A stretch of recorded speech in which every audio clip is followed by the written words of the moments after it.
सो hi everyone, इस video में हम लोग आज कवर करेंगे सेक्शन 2 मल्टीटास्किंग के 2 क्वेश्चन रह गए थे। वो आज हम लोग इस क्वेश्चन में सॉल्व करेंगे एंड उसमें हम लोग स्टार्ट करते हैं। सो हाइड एंड सीक का पहले स्टार्ट करते हैं। तो हाइड एंड सीक का हम लोग को प्रॉफिट एंड लॉस दिया हुआ है 2 पर्टिकुलर कंपनी का। सो हाइड एंड सीक का दोनों का दिया हुआ है प्रॉफिट एंड लॉस पर्टिकुलर, और हम लोग कुछ एडिशनल इन्फॉर्मेशन दिया है। उसके बाद हम लोग को कैलकुलेट करना है गुडविल एंड फॉर्मूला सेलेक्ट करना है अर्निंग के लिए एट डेट ऑफ एक्विजिशन का। देन कुछ थियोरेटिकल क्वेश्चन है एंड कंसोलिडेटेड प्रॉफिट और लॉस बनाना है हम लोग को। उसके हम लोग एडिशनल इन्फॉर्मेशन पढ़ते हैं वन बाई वन क्या दिया गया है। So following notes are relevant to the preparation of consolidated financial statement for the year in 30 June 2006. Okay. So Hyde acquired 3 million of the $1 equity share of SICK on 1st April 2006 when SICK had a total of 4 million equity share in issue and paying 8 per share. So हम लोग group structure पे आते हैं। Hide ने acquire किया सिक को 3 million share लेके, और सिक का टोटल शेयर हम यहाँ पे दिया हुआ है इट्स 4 मिलियन, और 3 डिवाइड बाई 4 इंटू 100 करोगे तो इट मीन 75% एक्वायर कर रहा है सिक का। किसने? हाइड ने। ठीक है। उसके बाद डेट भी दिया हुआ है ऑन 1 अप्रैल 2006 को एक्वायर किया हुआ, ये डेट दिया हुआ है। और ईयर इंड का भी 30 जून 2006 वो भी हम लोग ने यहाँ पे लिख लिया है। ठीक है, ईयर इंड।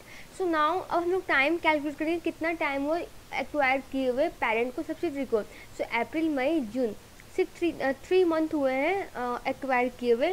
सो हम लोग जो प्रॉफिट और लॉस कंसोलिडेटेड वाला बनाएंगे ना, तो जितने भी आइटम्स होंगे उसके हम लोग सिर्फ सब्सिडरी के 3/12 करके मतलब 3 महीने का ही सिर्फ सारा वैल्यू उठाएंगे। वो आगे समझ जाओगे आप लोग ये, लेकिन टाइम कैलकुलेट करना ज़रूरी है। अगर 1 ईयर का होता है तो कोई झंझट ही नहीं आता है, बट ये अगर मिड ईयर एक्विजिशन है सो टाइम इम्पॉर्टेंट है कैलकुलेट करने के लिए। ठीक है। सो नाउ उसके बाद में हम लोग कैलकुलेट करते हैं total purchase consideration, means parent ने कितना पे किया सब्सिडी के शेयर एक्वायर करने के लिए। So now parents have acquired 3 million shares of the sick by paying 8 पर शेयर। सो 8 इंटू 3 करेंगे 24 मिलियन आ जाएगा टोटल परचेज कंसिडरेशन। ठीक है। नाउ अब 4 मिलियन शेयर था और उसमें से 3 मिलियन हाइड ने एक्वायर किया, तो बाकी का 1 मिलियन नॉन कंट्रोलिंग इंटरेस्ट का है। सो NCI इक्वल टू 1 मिलियन और 25% होता है सिक्का, मीन्स 25% पोर्शन सिक्का एक्वायर किया है किसने? Non controlling interest NCI। ठीक है। अब इसका फेयर वैल्यू कैलकुलेट करते हैं, मीन्स NCI ने कितना पे किया एक्वायर करने के लिए। हम लोग पहले एडिशनल इन्फॉर्मेशन पढ़ते जाएंगे, then we will get to know कितना पे किया है। सो सेकेंड पॉइंट कहता है at 1 July 2005 retained earning of 6 were 9.5 million and the carrying amount of the net asset of 6 approximated to their fair value with the exception of the land and building which had a fair value of 2 million in excess of their carrying amount. Okay, so इनसे goodwill calculate करते वक्त ये हम लोग को useful होगा। then fair value of NCI non-controlling interest in 6 at the date of acquisition can be measured by reference to the fair value of 6 share at April 1st 2006 which was $4. Okay, so यहाँ पे $4 उसने पे किया, तो 1 million share acquire किया तो उसने into 4 करेंगे तो 4 million means fair value of NCI का है। ठीक है। उसके बाद में दिया हुआ है during the post acquisition period Seek sold goods to Hide. Seek ने गुड्स सोल्ड किया हाइड को। ठीक है, मीन्स सब्सिडरी पेरेंट को सोल्ड कर रहा है। ठीक है। तो ये हम लोग कहाँ से घटाएंगे? पर्ट में से घटाते हैं, और लास्ट में प्रॉफिट अपोर्शन करते हैं ना, प्रॉफिट एंड लॉस प्रिपेयर होने के बाद वहाँ पे भी हम लोग इसको माइनस करेंगे, या फिर जो पेरेंट का पोर्शन होगा पेरेंट को एलोकेट करेंगे एंड जो NCI का होगा वो NCI को एलोकेट करेंगे। वो करते जाएंगे, then you will get to know. So अभी यहाँ ये देखते हैं पेरेंट सब्सिडरी ने पेरेंट को सोल्ड किया है। ठीक है। तो सोल्ड कितने का हुआ है ये पहले पता करना पड़ेगा। सेलिंग प्राइस, तो गुड ओरिजिनली कस्ट 10 मिलियन। ओके, तो गुड्स ओरिजिनली 10 मिलियन था, 10 मिलियन का था, और उस पर उसने 25% मार्कअप लगा के गुड्स को बेचा है। तो सेलिंग प्राइस पहले कैलकुलेट कर लेते हैं हम लोग। ओके, तो सेलिंग प्राइस कितना में बेचा है वो तो पता होना पड़ा। तो 10,000 का तो 10 मिलियन का तो था ओरिजिनल उसका कॉस्ट, उस पर क्या किया 10 मिलियन पे उसने 25% मार्कअप, मार्कअप मतलब कॉस्ट पे लगता है, ठीक है। तो इंटू 25%, तो कितना हो जाएगा आप कैलकुलेट कर लो।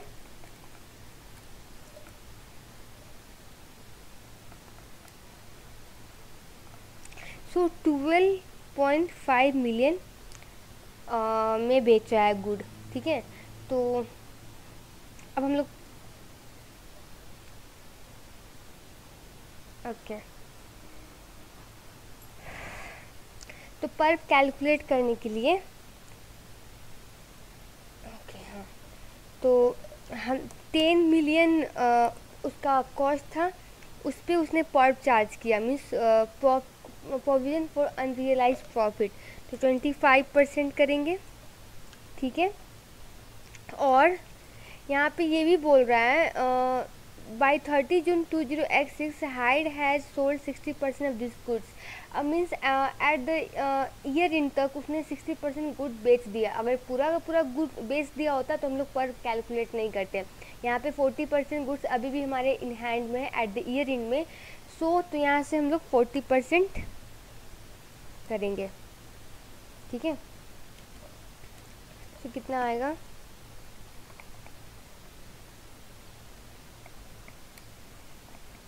तो 1000 आ रहा है, नहीं मिलियन में निकालेंगे तो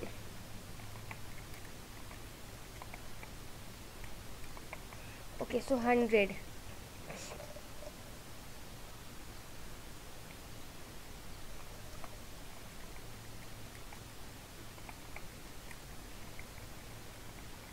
सॉरी 1 मिलियन आ रहा है ये, ठीक है। सो नाउ अब हम लोग को क्या करना है, पर भी निकाल दिया और कुछ है income and expense of Seek accrued event throughout the accounting period. Okay, ये नहीं भी बोला होता तो हम लोग एज्यूम करते कि ये इवनली एक्यूर्ड हुआ है through out the accounting period में। सो नाउ अब गुडविल कैलकुलेट करने की ओर चलते हैं। सो अब हम लोग करेंगे नेट एसेट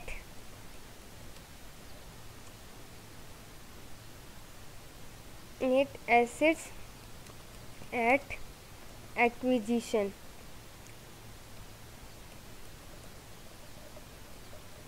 ओके,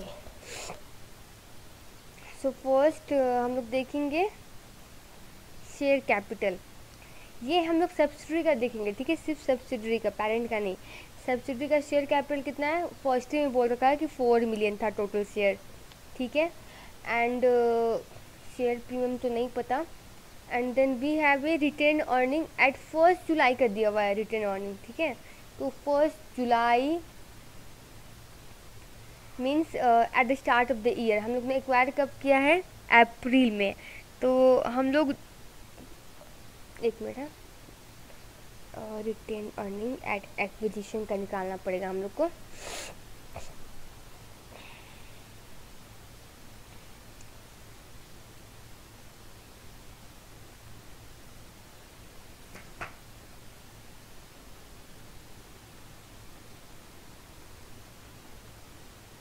ओके, तो अब यहाँ पे देखा हम लोग ने ऊपर में कि ईयर एंड ये है, तो स्टार्ट कब होगा, ईयर स्टार्ट यहाँ पे लिखते हैं, स्टार्ट होगा 1 जुलाई 20x5।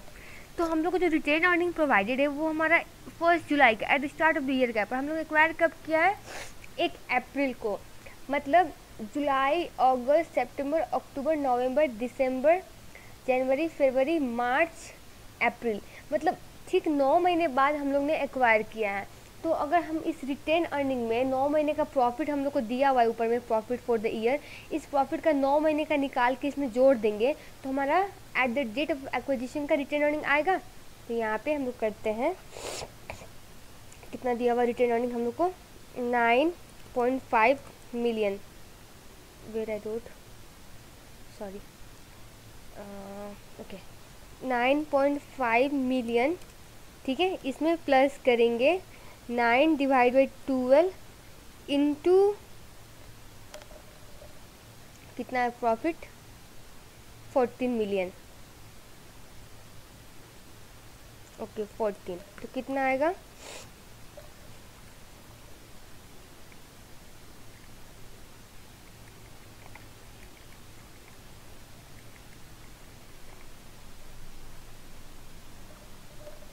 तो 20 मिलियन आ रहा है मुझे, ठीक है। उसके बाद में और एक और लाइन लिखा हुआ है कि carrying amount of net assets approximated to their fair value exception of land and building, जिसका अमाउंट 2 मिलियन से एक्सेस हो रहा है। तो रिवैल्यूएशन सरप्लस, ठीक है, तो कितना है 2 मिलियन।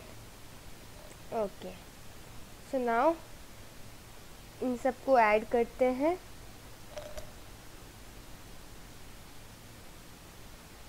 कितना आएगा 4 + 20 + 2 दिस 26 मिलियन, ठीक है। तो ये हमारा आ गया नेट एसेट एट एक्विजिशन की वैल्यू। ओके, हाँ। सो नाउ गुडविल कैलकुलेट करते हैं, ठीक है। तो गुडविल के लिए पहले हम लोग करेंगे F be paid by parents. Parents ने कितना पे किया एक्वायर करने के लिए, यहाँ पे पेरेंट्स कौन है, हाइड। तो हाइड ने कितना पे किया था उस टाइम हम लोग ने निकाला था total purchase consideration and it was 24 million. तो 24 मिलियन डालेंगे यहाँ पे, 24 मिलियन, ठीक है। एंड उसके बाद करेंगे F be paid by NCI. NCI ने कितना पेड किया 4 मिलियन, वो भी हम लोग ने कैलकुलेट किया था ऊपर देखोगे तो। एक मिनट, ये रहा एनसीआई का एफबी। एंड उसके बाद हम लोग इससे लेस करेंगे fair value of net asset at acquisition, less net asset at acquisition.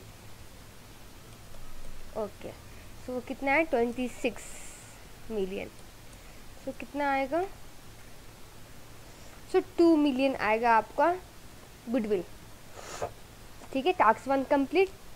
Fair value of consideration paid cash paid ये 24 मिलियन हो जाएगा। And F B fair value of NCI at acquisition 4 million हो जाएगा।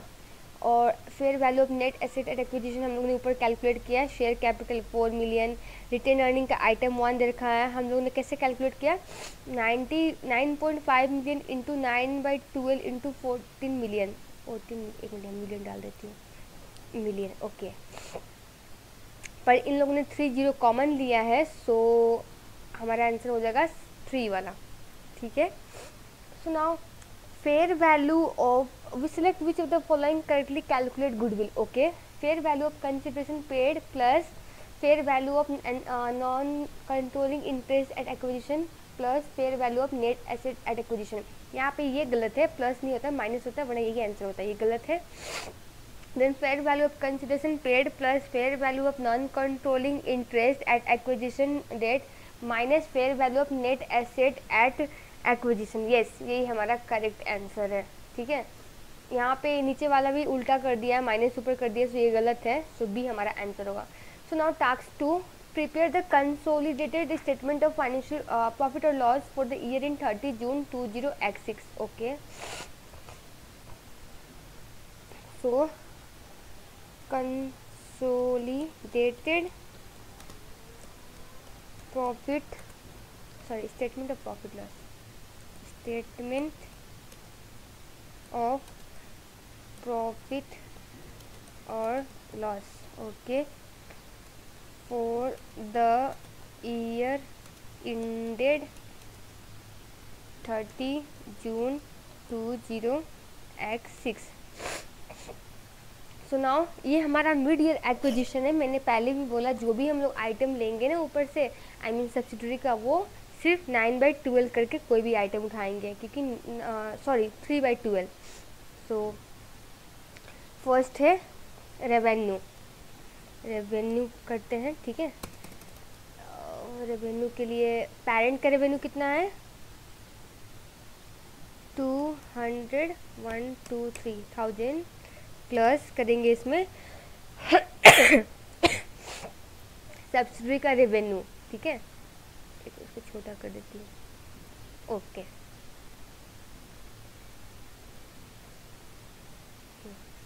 तो subsidiary का revenue हम लोग मैंने बोला 3/12 करके लेंगे, तो 100,123 इंटू 3/12, क्योंकि हम लोग को 3 महीना हुआ है सिर्फ एक्वायर करने किए हुए। और इससे माइनस करेंगे हम लोग सेलिंग प्राइस जो ऊपर कैलकुलेट किया था, सेलिंग प्राइस ये माइनस करेंगे, ठीक है। अब मैंने जहाँ 30 कॉमन लिया है इसमें, तो हम लोग यहाँ पे हर एक में 30 कॉमन शो करेंगे, क्योंकि क्वेश्चन में ही 30 कॉमन लिया था, इसलिए मैंने भी 30 कॉमन लिया है। तो ये मिलियन वाला, ये मैंने मिलियन में लिया है, इसको आप मल्टीप्लाई कर लोगे तो आपको आंसर आ जाएगा, ठीक है। मल्टीप्लाई कर लो आप 160 से, तो आपको आ जाएगा आंसर इस तरह से। ये माइनस कर देंगे यहाँ से हम लोग, क्योंकि इंट्रा सेल्स है ना दोनों के बीच में, तो ये माइनस करेंगे। इसको करने के बाद आपको आंसर आएगा, यहाँ लिख देती हूँ मैं, इट विल बी 212500, ठीक है। Now less cost of sales, ठीक है, कॉस्ट ऑफ सेल्स। तो कॉस्ट ऑफ सेल्स भी सेम करेंगे, जैसे हम लोग ने सिक्का, मैंने बोला कोई भी आइटम उठाएंगे तो वो 3/12 करेंगे, बिकॉज हम लोग को ये मिड ईयर एक्विजिशन का केस है।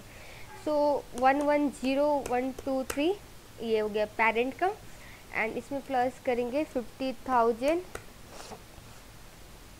इंटू 3/12, और इससे माइनस करेंगे हम लोग अगेन जो इंट्रा ट्रांजेक्शन दोनों के बीच में, वो 12,530 कॉमन लिया है 12.5 मिलियन का, और इसमें ऐड करेंगे पर्प 1 मिलियन निकला हुआ था ऊपर, लेट मी शो, यहाँ पे गुड भी लिख देती हूँ, ओके। ये रहा पर्प हमारा 1 मिलियन, तो 30 हालांकि कॉमन लिया है तो यहाँ पे 1000 ऐड होगा। तो इसको सॉल्व करने के बाद आपको जो आंसर आएगी दैट विल बी 111123, ये माइनस होगा।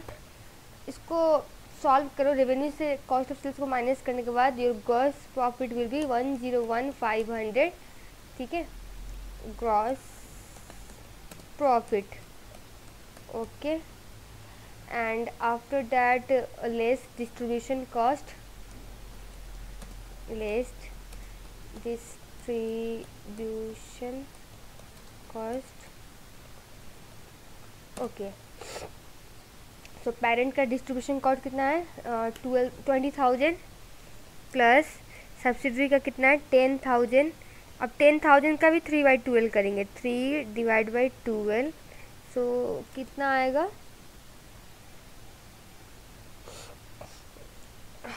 It will be 22500। You can check by your own. Yes, 22500, and less administrative cost, less, मैं शॉर्टकट में देती हूँ, एडमिनिस्ट्रेटिव एक्सपेंस। तो पेरेंट का कितना है 40,000 प्लस सब्सिडरी का 20,000 इंटू 3/12, इसको सॉल्व करो, यू विल गेट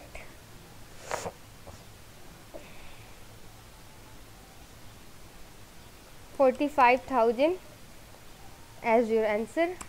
सो अब इन सबको माइनस करने के बाद आपको आएगा profit before in tax, profit before tax. तो सॉल्व करो, कितना आएगा 34,000, ठीक है। सो नाउ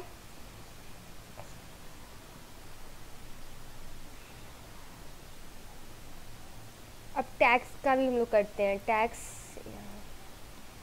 टैक्स कितना है 10,500 प्लस करेंगे सब्सिडरी का कितना है 6,000 इंटू,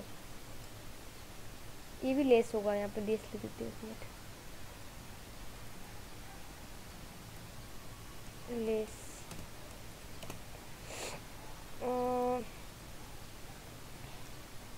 इंटू 3/12, सो कितना आएगा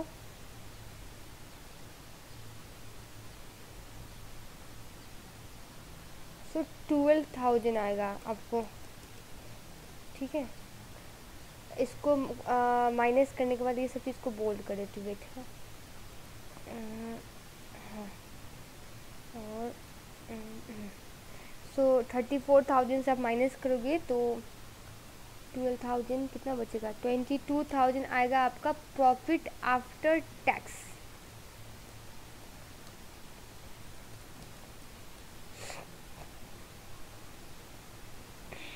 ओके, सो अब प्रॉफिट को एट्रीब्यूशन करना होगा पेरेंट में और एनसीआई का, ठीक है, दोनों में। तो प्रॉफिट एट्रीब्यूशन करना है ना हम लोग को, तो एनसीआई का पोर्शन पहले निकालते हैं, कितना है,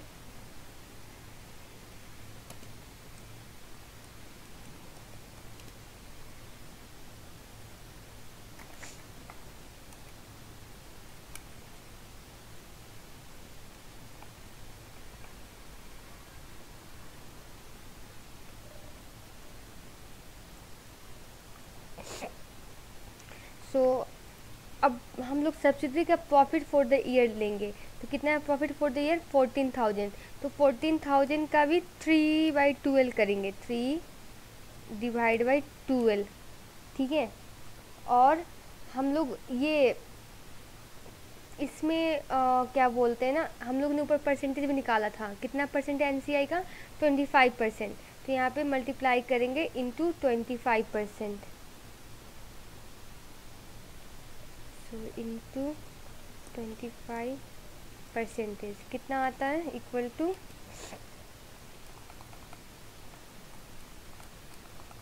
सो यू गेट 875। अब इसमें से लेस करेंगे पर, ठीक है, पर कितना था, लेस पर, ये पर हम लोग लेस एनसीआई से प्रॉफिट एंड लॉस निकालते हैं ना, कंसोलिडेटेड प्रॉफिट एंड लॉस जो बनाते हैं, और एनसीआई को जो प्रॉफिट अपोर्शन करते हैं, अगर सब्सिडरी पेरेंट को सोल्ड करा ना तब भी हम लोग ये पर्प माइनस करेंगे यहाँ से, अदरवाइज पेरेंट सब्सिडी को सोल्ड करने के केस में हम लोग माइनस नहीं करते हैं पर्प, वो पर्प बस हम लोग ग्रुप रिटर्न अर्निंग निकालते वक्त माइनस हो जाता है। आप लोग मेरे पहले की वीडियो देखोगे तो आपको समझ में आ जाएगी। अगर बस इतना याद रखो, सब्सिडरी पेरेंट को सोल्ड कर रहा है तब ये पर्प यहाँ से भी माइनस होगा, और जो net asset at reporting date निकालते हैं ना वहाँ से भी माइनस करते हैं, वॉकिंग टू हमारा, ठीक है। तो चीज़ ध्यान देना है, कौन किसको सोल्ड कर रहा है एंड कहाँ कहाँ से माइनस होगा, ये भी चीज़ ध्यान देना पड़ेगा। तो पर्प कितना था, 1,000 का अगेन 25% लेंगे, क्योंकि 1 मिलियन था, 30 जाके हम लोग ने कॉमन लिया है। तो कितना आएगा आपको, 250, सो इक्वल टू -250। ओके, तो कितना आ जाएगा एनसीआई का पोर्शन, यहाँ पे माइनस करते 875 माइनस 250 इक्वल टू 625, ठीक है। अब ये 625 को इसमें से माइनस कर दोगे तो ऑनर का आ जाएगा, ऑनर का आएगा, आप 625 को 22,000 में से 625 माइनस कर दो, सो आ जाएगा 21375, ये हो जाएगा ऑनर का पोर्शन, ठीक है। ये हमारा हो गया कंसोलिडेटेड स्टेटमेंट ऑफ प्रॉफिट और लॉस। सो नाउ अब क्या बचा इसमें, okay, select the formula to which correctly calculate cost of sales. Cost of sales का हम लोग कैसे कैलकुलेट किया, 110,000, ओके, ऐड किया, देन वी टू 50,000 का 3/12 किया, 50,000 का 3/12 इसने भी किया है, सो माइनस किया 12,500 माइनस ये दोनों में है, तो ये ऑप्शन हम लोग का ओमिट हो गया, सो इन दोनों में से कोई एक आंसर है। उसके पर्प को हम लोग ने ऐड किया 1,000, सो इट मीन्स सेकेंड हमारा करेक्ट आंसर है। Now select which of the following correctly calculate the non-controlling interest share of group profit after tax. Okay, so non-controlling interest share of 6 profit for the year minus provision for the unrealized profit on the inventory. Non-controlling interest share of 6 profit for the year minus provision for unrealized profit on inventory. नहीं, तो हम लोग पूरा का पूरा pulp minus नहीं करते, यहाँ पे ये बात बोल रहा है, हम लोग सिर्फ एनसीआई का जो पोर्शन है मीन्स 25% जो एनसीआई का ना वो हम लोग लेंगे और माइनस करते हैं, तो ये भी गलत है, दोनों प्रॉफिट में भी 25% लेते हैं एंड इसमें पर्थ में भी 25%। जो NCI का पोर्शन है वही हम लोग उतना परसेंट लेके प्रॉफिट का भी लेते हैं और माइनस करते हैं पर्थ का भी 25%। तो ये गलत है। Non controlling interest share of Sik post acquisition profit for the year plus non controlling interest share of the provision for unrealised profit on inventory, नहीं ये भी गलत है, प्लस नहीं करते माइनस करते हैं।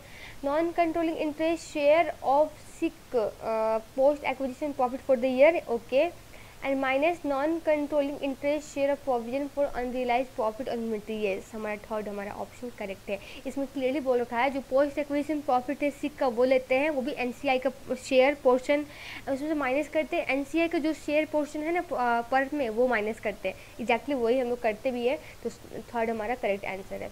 Based upon the individual financial statement of Hyde and Sick, Hyde has a lower gross profit margin than Sick. Which of the following statement could be plausible explanation for this situation? Okay. Sick has a lower level of inventory than Hyde at the start and end of the reporting period. Okay.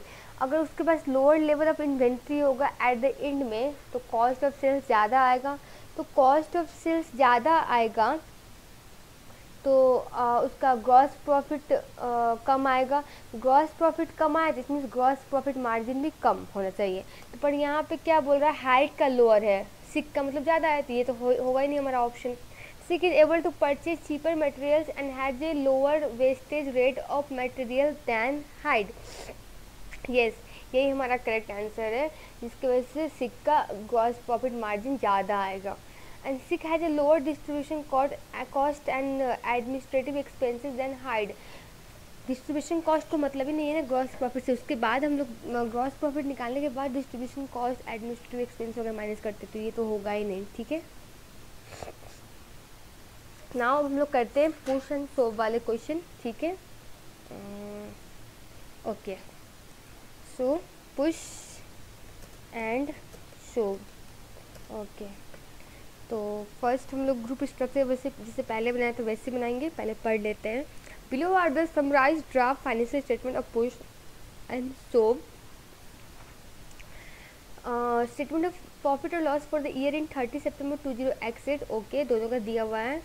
And we do have a statement of financial position, दोनों का दिया हुआ है। Following the information is relevant to the preparation of consolidated financial statement of push for the year in 30 September 20x8, okay. On 1 October 20x7, Push acquired 60% of equity share capital of the SOAP in a share exchange of 5 shares in Push for the 6 shares in SOAP. Okay, तो group structure पहले बनाते हैं। Group structure group, okay. किसने किसको acquire किया? Push ने किया है SOAP को, कितना परसेंट? 60%।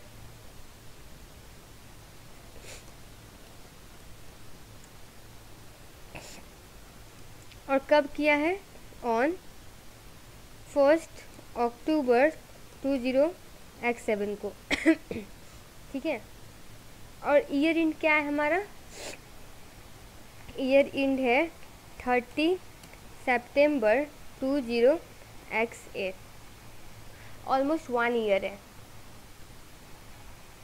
ठीक है। तो यहाँ पे लिखते हैं time is equal to 1 years, ठीक है। सो नाउ उसके बाद में अब 60% पुश ने लिया सोप का, तो बाकी का 40% कौन ने एक्वायर किया? NCI, non controlling interest equal to 40%, okay.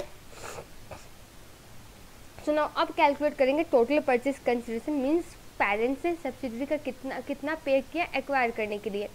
तो यहाँ पे बोल रखा है कि 60% शेयर एक्वायर किया है ना, इक्वल टू 60% एक्वायर किया।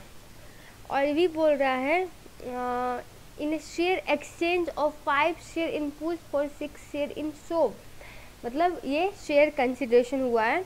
And issue of a share had not been yet recorded by Push at the date of acquisition, Push had a fair value of 6 each, okay. And At the date of acquisition, the fair value of SOB net assets were approximately equal to their carrying amount. And PUS has a policy of accounting for non-controlling interest at a fair value. The fair value of $1 share in SOB at the date of acquisition was 3.50, and consolidated goodwill was not impaired at 30 September 20XX. Sales by SOB to PUS during the year in 30 September 20XX were 6 million. SOB made markup on the cost 20% on their sale. On 1 quarter of these goods remain in the inventory of the PUS at the year end. At 30 September 20XX, SOB has a receivable due from the PUS of 1 million, and this agreed with the amount payable to SOB in the PUS financial statement. Okay, so तो पहले आप 60% share acquire किया है ना push ने, तो share capital subsidiary का कितना था, ये शेयर कैपिटल ये रहा 4000, ऊपर 30 कॉमन लिया है तो हम लोग भी 30 कॉमन लेके ही करते हैं, तो 4000 का 60% एक्वायर किया, लेकिन ये शेयर कंसिडरेशन है तो शेयर कंसिडरेशन क्या किया, 5 share of Push to for 6 share in Shove, मतलब पुश ने अपना 5 शेयर दिया तो उसका 6 शेयर एक्वायर कर पाया, ठीक है, इंटू 5/6 करेंगे, इंटू 5 डिवाइड बाई 6, और पुश का शेयर का प्राइस कितना था जब डेट ऑफ एक्विजिशन पे, तो यहाँ पे दे रखा है डेट इज 6, ओके, तो इंटू 6 करते हैं, सो क्या आएगा, आप इसको मल्टीप्लाई करो then you will get the answer something like this 12,000। ये हमारा हो गया टोटल परचेज कंसिडरेशन, ये हमारा सिर्फ शेयर कंसिडरेशन था। तो मैं एक बार और समझा देती हूँ, सब्सिडी का टोटल शेयर था 4,000, 30 कॉमन लेके मीन्स 4 मिलियन था ऑल टुगेदर, जिसमें से 60% जो पुश है ना, पुश ने एक्वायर किया 60%, तो 4,000 का 60% और प्लस उसने अपना 5 शेयर दिया, तब जाके सब्सिडी का 6 शेयर एक्वायर कर पाया, और ठीक है, और उस डेट पे पुश का पर शेयर का प्राइस 6 था मार्केट में, या फिर जो भी है फेयर वैल्यू उसका, तो इस सबको मल्टीप्लाई करने के बाद आपको 12,000 आएगा, मीन्स आपने 12,000 30 कॉमन स्टिल में ये बोल रही हूँ, तो आपने इट मीन्स 12 मिलियन पे किया, तब उसका शेयर आपने एक्वायर कर पाया और उसके में सब्सिडी ले पाया जो भी है। सुनाओ, अब उसके बाद में यहाँ पे ये बोल रखा है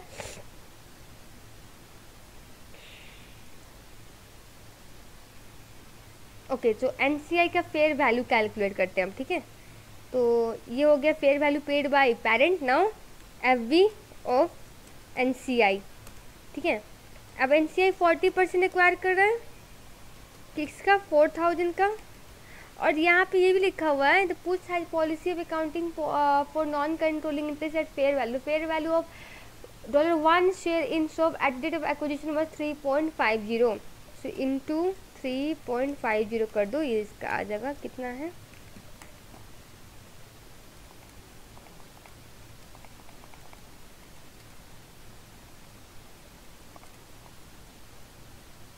सो 5600 आएगा, ठीक है, 5600, सब में 30 कॉमन है, ठीक है, एंड उसके बाद हम लोग को क्या करना है आपके, अब नीचे बोल रखा है sales by SOB to push, again subsidiary sold कर रहा है पेरेंट्स को, SOB ने सेल किया किसको, पुश को, ठीक है,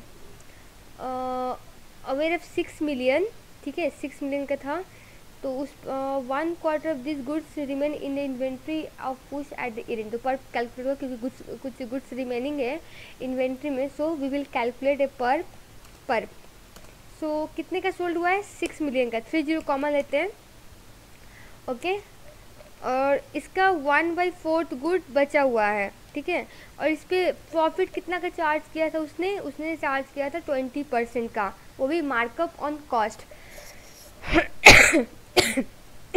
सॉरी, इट मीन्स 6,000 में कॉस्ट हमारा, कॉस्ट पे आपने 20% चार्ज करने के बाद जो प्राइस है वो सेलिंग प्राइस है जो कि 6,000, इट मीन्स ये 120% है, हम लोग को फाइंड करना है 20% और डिवाइड कर देंगे 120%, ठीक है, तो इसको सॉल्व करने के बाद यू विल गेट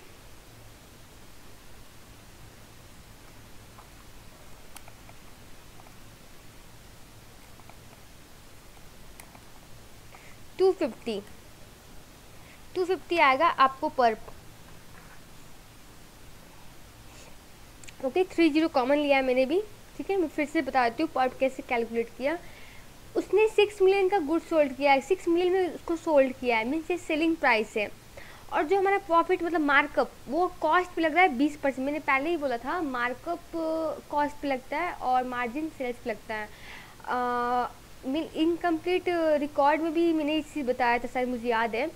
तो मार्कअप 20%, कॉस्ट आपका 100%, तो 100 + 20 करेंगे तो 120%। इट मीन्स सेल्स प्राइस हमारा 120% है।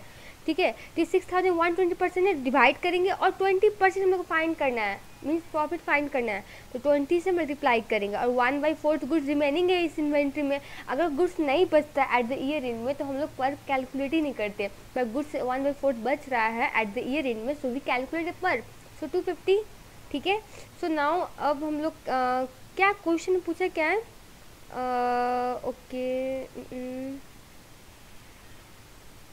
ओके। तो अब अकाउंटिंग एंट्री पूछ रहा है, जो यहाँ पे बोला है ना कि शोभ ने इसका अकाउंटिंग एंट्री नॉट रिकॉर्ड नहीं किया, इशू ऑफ शेयर किया रिकॉर्ड नहीं किया, इसका अकाउंटिंग एंट्री पूछ रहा है। सो अकाउंटिंग एंट्री होगा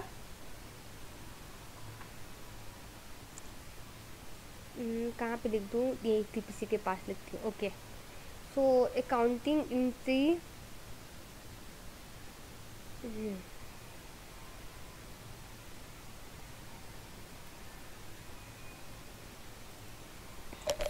तो इन्वेस्टमेंट इन शोभ, नीचे लिखती हूँ, ये कौन सा हमारा टास्क 1 है। ओके, टास्क 1 का जर्नल एंट्री पूछ रहा है जो शेयर इशू हुआ है। सो इन्वेस्टमेंट इन शोभ डेबिट, और इसका अमाउंट टोटल होगा 12,000 आया था ना हम लोग का आंसर, ये रहा 12,000। Now share capital credit and share premium भी क्रेडिट। ठीक है, तो अब शेयर कैपिटल निकालने के लिए आप ना 4,000 × 60 / 100 कर दो, और शेयर कैपिटल पर शेयर $1 है, यहाँ पे बता रखा था। ये देखो $1 है दोनों का, तो × 1 कर दो, मैं यहीं पे लिख देती हूँ सो दैट कि आप लोग कन्फ्यूजन ना हो। 60% कितना का, 4,000 का,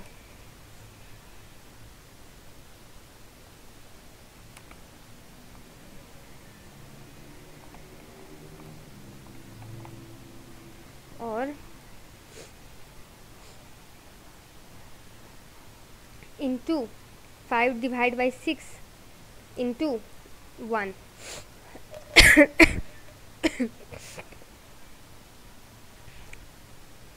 $1, तो ये आएगा आपको 2,000। ओके, और इसके बाद शेयर प्रीमियम भी वही करेंगे, 60% × 4,000 × 5 / 6। बस प्राइस में क्या होगा हम लोग को, अब कितना 6 रुपया पे उसने दिया था और 1 रुपया उसका फेस वैल्यू है, तो -1 कर दो। सो आप इसको करने के बाद आपको आएगा 10,000, ये हमारा हो जाएगा। अब यहाँ पे यही चूज़ करना है, रिवैल्यूएशन सरप्लस कोई काम नहीं, इशू शेयर कैपिटल, यस यहाँ पे हम लोग शेयर कैपिटल जो 2,000 निकाला है वो डालेंगे, एंड इन्वेस्टमेंट इन शोभ डेबिट करेंगे 12,000, रिटर्न अर्निंग का भी कोई काम नहीं है, शेयर प्रीमियम 10,000 आएगा क्रेडिट। ठीक है, सो गुडविल के लिए पहले हम लोग को net asset at acquisition calculate करना पड़ेगा।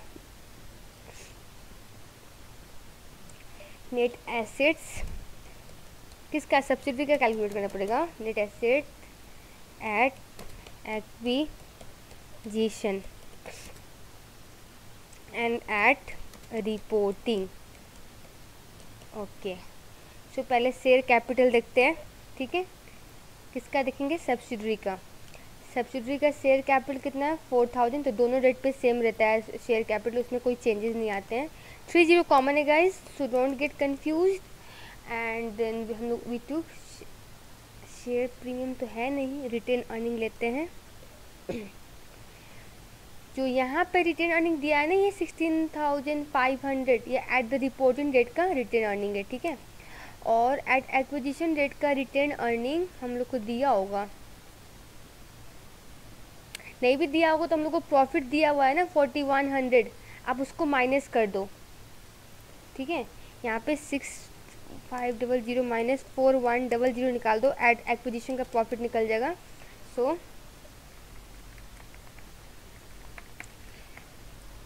12400 आएगा, ठीक है। इसके बाद अब टोटल कर दो, और कुछ तो दिया नहीं है हम लोग को। और हाँ, पर्प है, सब्सिडरी पैरेंट को सोल्ड कर रहा है, तो पर्प हम लोग एट द रिपोर्टिंग डेट से बस माइनस करेंगे, -250।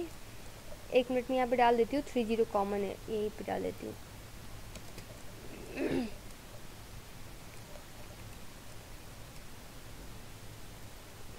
तो कंफ्यूजन हो जाओगे आप लोग। ओके, सो नाउ अब टोटल करते हैं, ठीक है। टोटल करने के बाद कितना आएगा, 16400, एंड यहाँ पे आएगा 20250, ठीक है। और पोस्ट एक्विजिशन रिजर्व निकालते हैं, पोस्ट एक्विजिशन रिजर्व्स।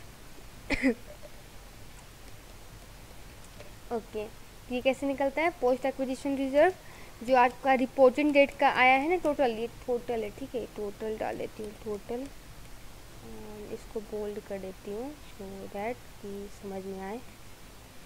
ओके, सो 250 है ना, ये 250 माइनस 16400 करो, तो you will get something like this 3850, ठीक है। ये हो गया। अब हम लोग कैलकुलेट करते हैं ग्रुप 3, ये हमारा वर्किंग 3 है।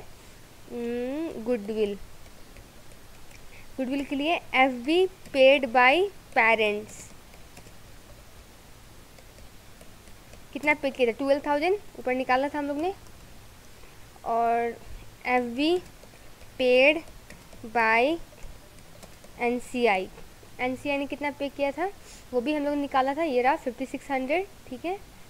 तो 5600 ये ऐड होगा, and we will deduct less net asset at acquisition.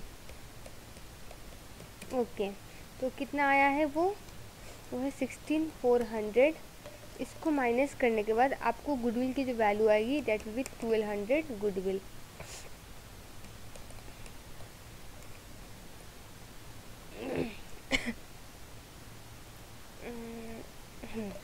सो अब देखते हैं क्वेश्चन की ओर। Okay, so fair value of consideration paid हम लोग को यहाँ पे आइटम 1 दिया हुआ है, कैसे कैलकुलेट किया वो बताना है। तो हम लोगों ने क्या किया था, एक मिनट यहाँ पे मैं आपको दिखाती हूँ, 12,000 का है ना ये रहा।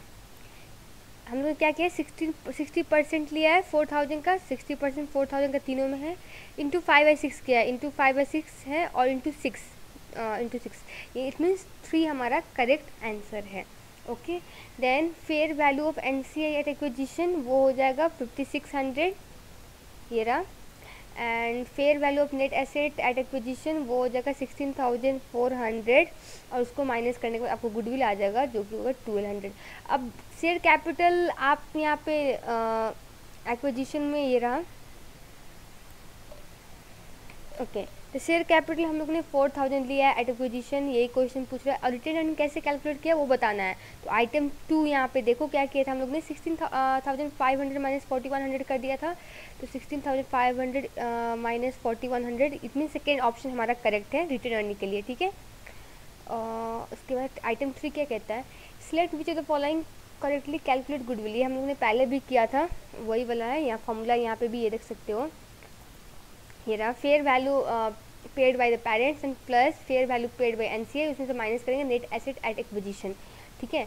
तो fair value of consideration paid by the paid plus fair value of NCI interest at acquisition date plus fair value of net asset plus तो नहीं करते, ये गलत है। And fair value of consideration paid minus fair value of NCA, minus नहीं करते, again यहाँ पे गलत है, तो हमारा ऑप्शन थर्ड होगा correct answer.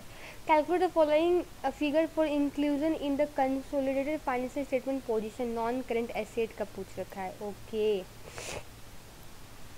Non current asset. और एक और चीज़ मैं बताना भूल गई, 1 मिनट। हाँ, ये लास्ट वाले सेक्शन में कह रहा था कि एट 30 सितंबर 20x को Shove has receivable due from the Push of 1 million. ठीक है, इट मीन्स ये दोनों का कॉन्ट्रा एंट्री होगा, एक से रिसीवेबल है तो दूसरे का पेबल होगा। मीन्स सोव अगर रिसीव कर रहा है तो पुश उसको पे करेगा, तो यहाँ पे हम लोग लिख देंगे रिसीवेबल एंड पेबल दोनों के लिए। ये रिसीवेबल पेबल में से हम लोग माइनस कर देंगे ये अमाउंट को, कॉन्ट्रा में जैसे करते थे। इक्वल टू कितना है 1 मिलियन, मतलब 30 कॉमन लो तो 1000। ओके सो हम लोग को नॉन करेंट एसेट की वैल्यू फाइंड करनी है। सो NCA non current asset, parent का कितना है 4600 प्लस सब्सिडरी का कितना है 2600, दोनों को ऐड कर दो, you will gate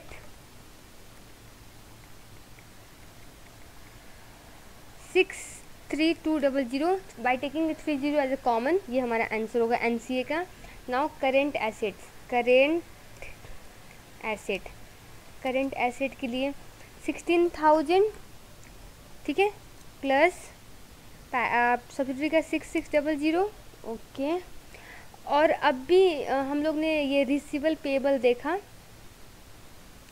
receivable payable ये 1000, ये भी माइनस करेंगे, -1000 और करंट एसेट में हमारा क्लोजिंग इन्वेंट्री भी आता है। क्लोजिंग इन्वेंट्री से हम लोग को पर्प माइनस करना है। पर्प कितना कैलकुलेट किया था 250, ये भी माइनस होगा -250। अब इसको सॉल्व करने के बाद यू विल गेट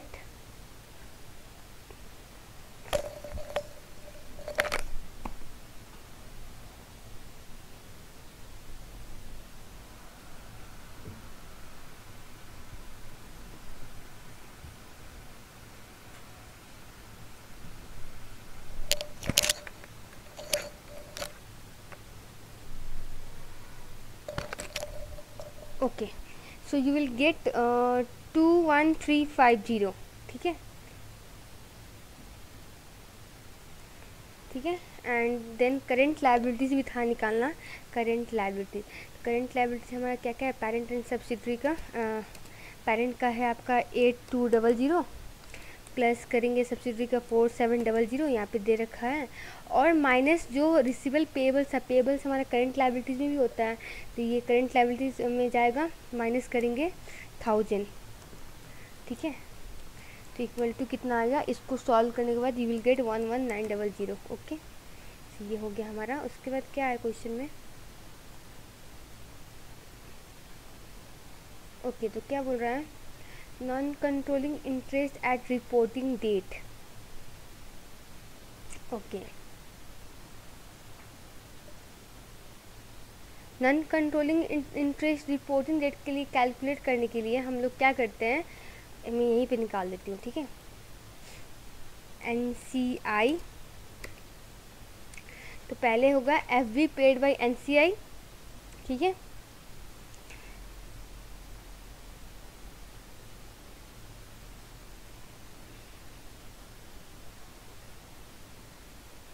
सॉरी, ये उसका प्रॉफिट और लॉस करनी, just 1 second. Okay, which of the following correctly calculate each of the following item for inclusion in the consolidated statement of financial position।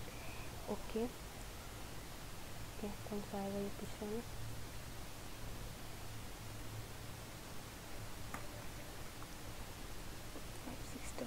Plus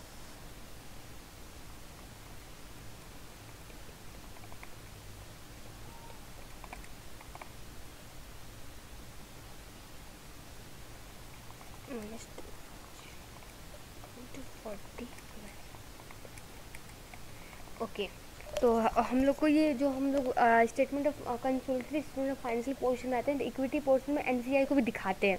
तो NCI का वो amount क्या है, question ये पूछ रहा है। ठीक है, तो NCI के निकालने के लिए तो फेयर वैल्यू कुछ पे किया NCI ने, FV पेड बाय NCI। ठीक है, तो कितना आएगा फिर वैल्यू ऑफ एनसीआई, कितना पे किया था हम लोग ऊपर कैलकुलेट किया था, ये रहा 5600। उसके बाद में जो प्रॉफिट होता है ना, प्रॉफिट अपोर्शनिंग करते हैं, वो भी हम लोग लेंगे। जैसे कि प्रॉफिट कितना आया था उसका, profit for the year it was I think 4100, हाँ 4100, ठीक है। और ऊपर से सब्सिडरी पैरेंट को सोल्ड करा, वो ऊपर माइनस करने के बाद जो एनसीआई का पोर्शन होगा ना प्रॉफिट का, दैट विल बी 40% है एनसीआई का, 40% इंटू, अब 4100 में से माइनस करेंगे 250, तो ये एनसीआई का प्रॉफिट पोर्शन हो जाएगा, इक्वल टू कितना आएगा, ये आ जाएगा 1540। इन सबको ऐड करने के बाद आएगा आपको 7140, जो कि हमारा आंसर होगा। और हम लोग को यहाँ पे ये पता, इसमें दिया हुआ इक्वेशन के फॉर्म में वो फाइंड आउट करना है। जस्ट वेट, हाँ ये रहा। अब सोच रहे हो कि 40% कैसे निकाला मैंने, है ना, तो वेट ये भी बता देती हूँ मैं।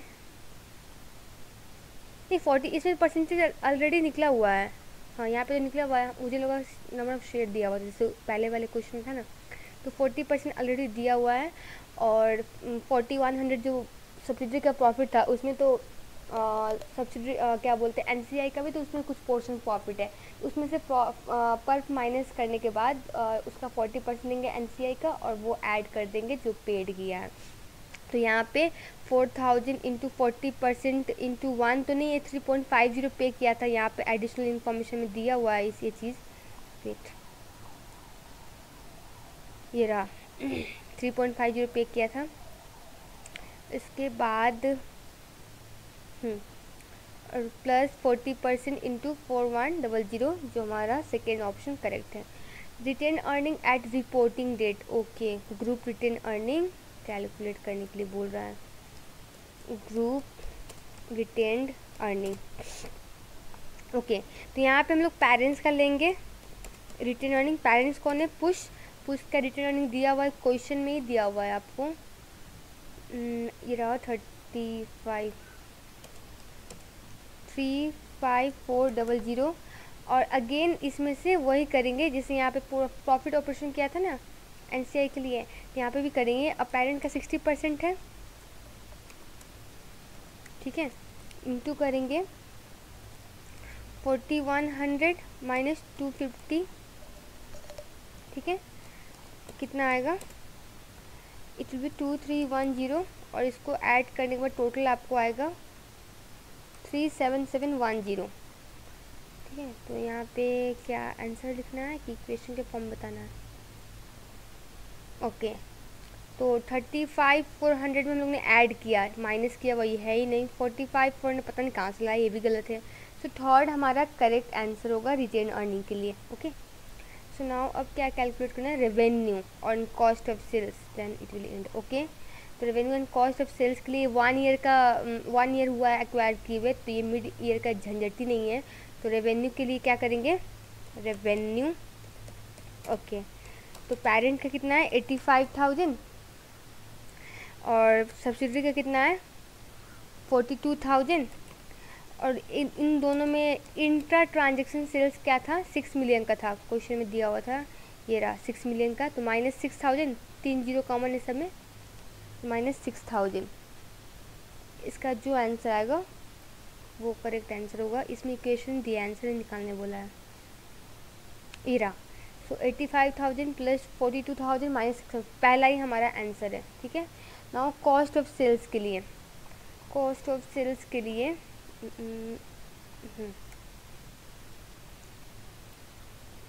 Cost of sales, okay, cost of sales के लिए भी सेम करेंगे, 63,000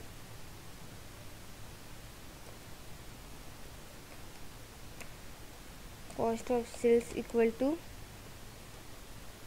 63,000 प्लस 32,000 और माइनस 6,000 इंट्रा ट्रांजेक्शन, और प्लस पर्प करेंगे। पर्प कितना निकाला था हम लोगों ने, 250, यही हमारा आंसर होगा जो इक्वेशन के फॉर्म में होगा। ये रहा